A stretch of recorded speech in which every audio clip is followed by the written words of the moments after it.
Lord, thank you po sa bagong araw na dumating. Panginoon, maraming salamat sa bagong araw na ito. Maraming salamat sa masarap na tulog. Maraming salamat sa masarap na pahinga. Alam ko po, Panginoon, na ako'y binantayan ninyo at inalagaan ng buong magdamag. Haharapin ko po, Lord, ang araw na ito na puno ng pag-asa sa aking puso't isipan, sa aking buong pagkatao, sa aking buong araw ngayon. Alam ko po, Lord, na hindi mo ako iiwan ngayong araw na ito at patuloy niyo akong sasamahan at bibigyan ng guidance. Maraming salamat dahil ginising mo ako ngayong umaga nito at alam kong ang araw na ito ay magiging blessed dahil andyan ka, Lord.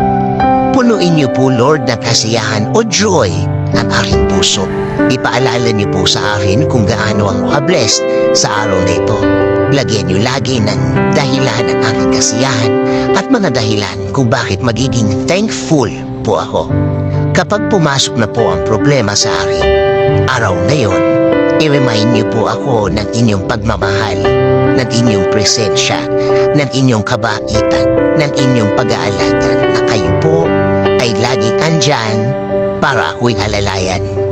Kapag ako po ay naghihina, ipaalala niyo po sa akin na lagi po kayong andyan para ako'y tulungan, para ako'y alalayan, para ako'y alisin sa isang problemadong sitwasyon.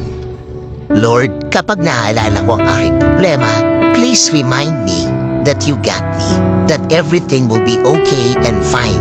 Please remind me also of my purpose.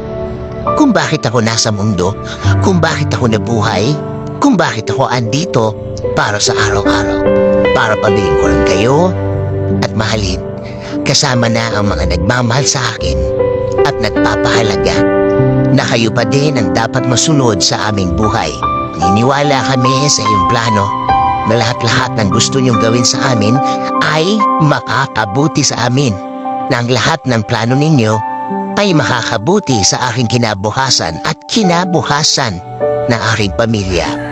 Lord, patuloy niyo pong pasukin ang aking buhay. Isinusuko ko na po sa inyo ang aking araw-araw, ang aking mga gagawin at aking mga plano. Patuloy niyo kami bigyan ng guidance sa araw na ito at sa mga susunod.